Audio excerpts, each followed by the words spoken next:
Hi, my name is Tomasz and you're watching Casual DIY channel.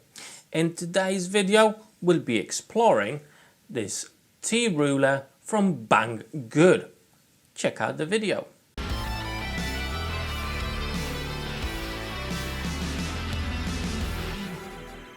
Just a quick disclaimer before we actually start this video. This item has been sent to me by Banggood.com for me to use and do whatever I like with it. There's no obligations, there's no scripts, there's nothing at all like that. So whatever I'm going to say in my video is exactly what I think about this item. Okay, with that out of the way, let's have a look if it's actually any good. Now, first of all, I want to show you how it came to me. So that's the box. T260. To be fair, I was thinking this is from Drill Pro because they do have more or less a very similar product. However, by the looks of things, this is just a no-name measuring tool. It's actually not branded anywhere. It doesn't say that it is from Drill Pro. And when I had a look on the website itself, Drill Pro does have more or less the same product. However, as you can see, you've got the securing bolts here, and with the Drill Pro, they were on the other side. And I actually found a listing for this particular item, and there was no mentioning of Drill Pro. So I'm not sure how's that working on Banggood, and I'm not sure who's actually making these T-squares. But as I said, Drill Pro has got more or less the same item. Now in my case, this is 26 centimeters long, and I do believe that comes in both metric and imperial. You just have to choose the one that's right for you. Now the item itself, it does look to be made, you know, quite reasonably well. There's no blemishes, there's no issues. It's just, you know, really nicely made measuring tool. As you've seen, it actually comes as one piece, so you do have the ability to remove the base. However, I think, you know, if you want to use it just as a ruler itself, if you keep on removing the base itself, eventually you will get some play within the T base and the ruler itself, and it, you know, it will be much harder to make sure it's actually accurate. So I probably wouldn't suggest or recommend that you keep on detaching the ruler itself, but again, you know, depending on what you need really. Now let's have a look at it from up close. You've got the markings. It's actually very hard to see it. You've got slight indicators there, as you can see. So that's 0, then you've got 5 millimeters, then you've got 1 centimeter, and that's the only thing that's marked. Only the centimeters are marked on this ruler, as you can see, and it goes right up to 26. As you can see, the holes themselves, they are every 1 millimeter, and it actually seems to be starting from 5 millimeters. So that's the hole that's closest to the base itself, and it seems that it's starting from 5 millimeters rather than, you know, from 1 millimeter as I would have thought. So that's one thing to watch out for. And as I said, they're actually not marked, so you have to count them to see where you are exactly. So maybe, you know, I would be looking for a better solution for this, or I could be just nitpicking here. But I'm not sure if I like this layout. As I say, you know, you don't have any increments for millimeters on the ruler itself. So yeah, I'm not sure if I actually do like that. One thing that's worth mentioning, you've got the 2 holes here in the base. It's easier to hold, I give them that. And as you can see here, the base is actually quite thick. So let's have a look. From the ruler itself, we've got, that's 8 millimeters. So that's definitely quite thick there. And the base, the whole base is 13 millimeters. You would think that the base should be a lot thinner, in my opinion, as, you know, if you're going to have something, a material that you want to mark that's thinner than 8 millimeters, you're going to be struggling a little bit with that. You would actually have to go on the edge of your workpiece to be actually able to use it. So I think that's definitely way too thick. So for example, I'm going to show you this. That's 6mm plywood, okay? The base over here, as I said, it's 8mm. So if I place that against the edge of this, I do have a gap of 2mm between the plywood and the ruler itself. Obviously that, you know, disappears as you go along. However, obviously if you're going to use it on a thicker stock, there's no issues. It goes against the edge, and you know, you've got plenty of support there, so that's not a problem. But I just wanted to highlight that if you were to use it with a thinner material, you may be struggling because of the base. Now let's go back to the markings just for a second again. You know, if you're going to be using your T-square just like so, so you only got the marks on the left hand side and there's nothing on the right hand side, so sometimes that could be limiting in what you can do. Obviously, you know, mainly this tool will be used for the holes themselves, okay? So you're going to be making horizontal lines rather than straight lines on the edge of this ruler. And there's another you know, fairly concerning thing. The edge over here is actually quite thick as well. So if we have a look, that's 5mm in thickness. So again, you know, that's definitely not the best tool to use to scribe on the edge of the tool, as you know, if you do that, you fall in this trap that you really have to have your pencil on an angle to make the line. As if you were to do it a bit more upright, then you know, your pencil will be pushed away from the edge of the bottom edge of the ruler because it's so thick. Just a comparison, for example, the Vaco Precision Square, that's only 2mm thick, and with the Vaco's T-square, what you actually got, you got a much thinner edge here that you can guide your pencil against that. With this tool, obviously the design is to do a different job.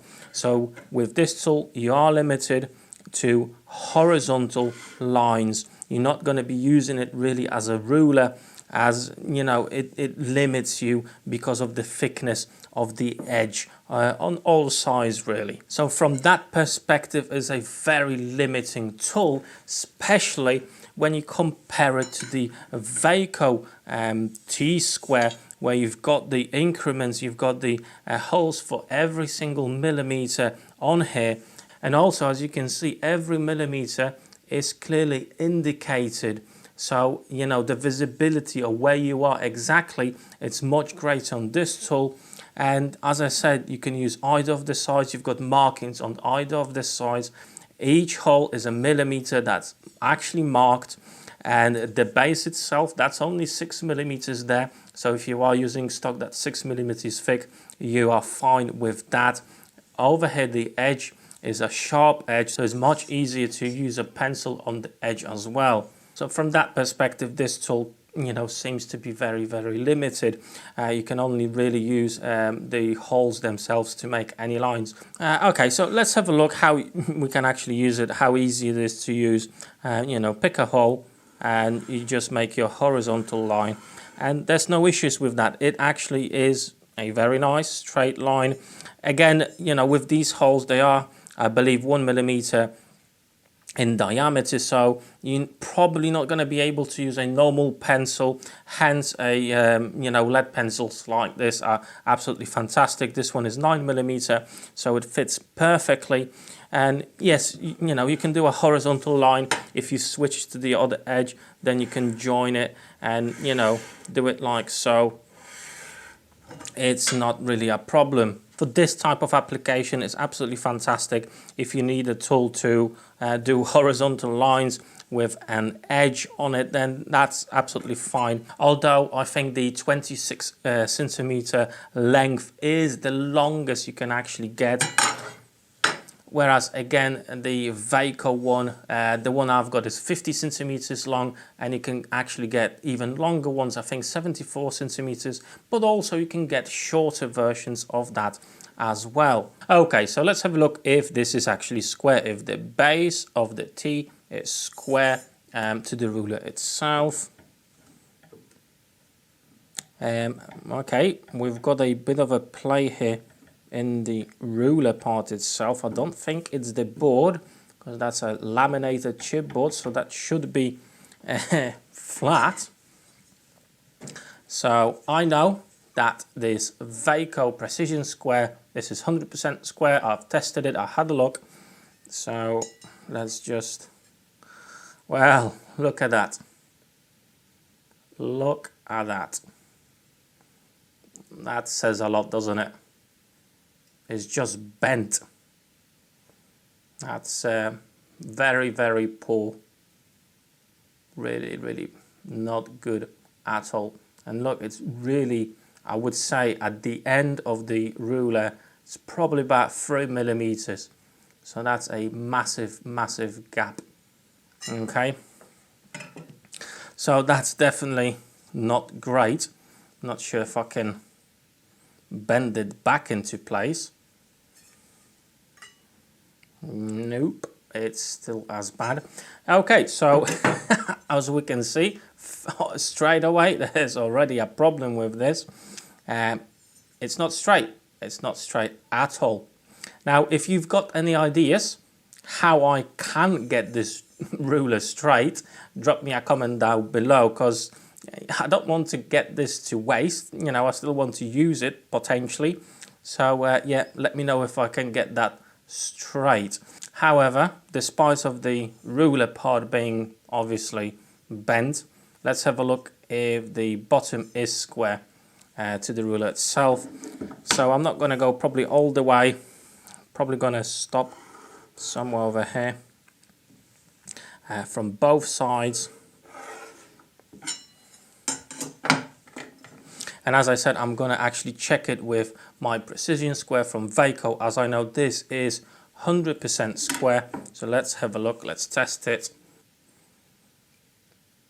As you can see, hopefully it does seem to be square, although I have to say, so this part is closer. You can see a small gap there, and obviously if you flip it over again, over here the line is disappearing, whereas here you still got a tiny probably 1 millimeter gap at the bottom.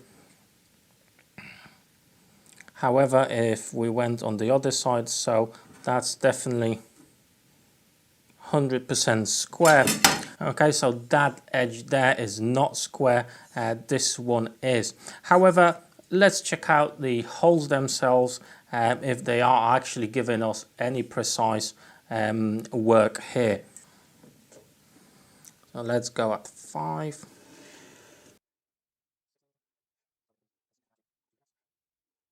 Okay, from that perspective, I have to say, clearly you've got separation between the lines, and they seem to be quite good. Let's try from 3 centimeters and going up. That's 3.1, 3.2, 3.3, and 3.4. Again, the separation is fine, although, you know, I did wobble a little bit, and you can see there's a slight inaccuracy just over here, and this is 9mm lead pencil, so it shouldn't really do that. Let's have a look. Let's do it a wobble test. If you do it like that, I think the holes are actually slightly larger than 1 millimeter. As you can see, the wobble is quite significant. Right then, so I'm actually not going to go into more details, into more tests of this precision T-square. As you can see, it's just not precise. It's bent, it's not square. Probably you could adjust that somehow, but you know, tools like this out of the box, they should be fine. Definitely not bent. So yeah, not happy with it at all. And you know, it really has its own limitations, as I did show you and compared it slightly to this Vaco version. This is far, far better. Now the question is exactly as I mentioned at the start of the video, I don't actually think this is from Drill Pro. I think it's just a no name from Banggood. So underneath this video, I'm going to drop a link to this particular one that I found on Banggood and the other one that I know that it is from Drill Pro because it does have its branded name on it. So you can have a look and compare it. Now this type of tool, it actually is very, very limiting, and you know, if you want to use it for woodworking or DIY, you really are only limited to the holes in the middle. As I said, the edges are definitely a no-go. But as a replacement, you know, I actually had some mixed feelings when I was reviewing this Vaco Precision T-Square. But over the course of the weeks, I have to say it is very good and it is dead accurate. And whatever perception I had of this precision tool, it faded away. It is a great tool. So if you are looking for something like this, I would not go for that. Definitely don't buy this. But the Vaco version is absolutely fantastic. Now, obviously, I've got a video on it. I'll drop the video link below in the description of this particular video. And I'm just going to drop some links to these on Banggood. Again, if you're in the market for a T-Square, I would suggest going for the Vaco version. If you don't need it, obviously, that long, they've got shorter versions. But this one, guys, is definitely a no-go. It's just bad. Don't buy it. Have a look on Banggood, you know, what it is, what description it has, but I would definitely not recommend getting this. So as you can see, not all the Chinese tools from Banggood that are red are actually good. And, you know, we have to be considerate of that. We have to take that as an option as well, that not all of them will be good. Hence, I'm hoping videos like this are helpful to you and you can make up your mind and actually don't waste your hard-earned money and, you know, make a valid and educated purchase. However, for today, guys, that's it from me. Thank you so much for your time. Thank you for watching. Take care.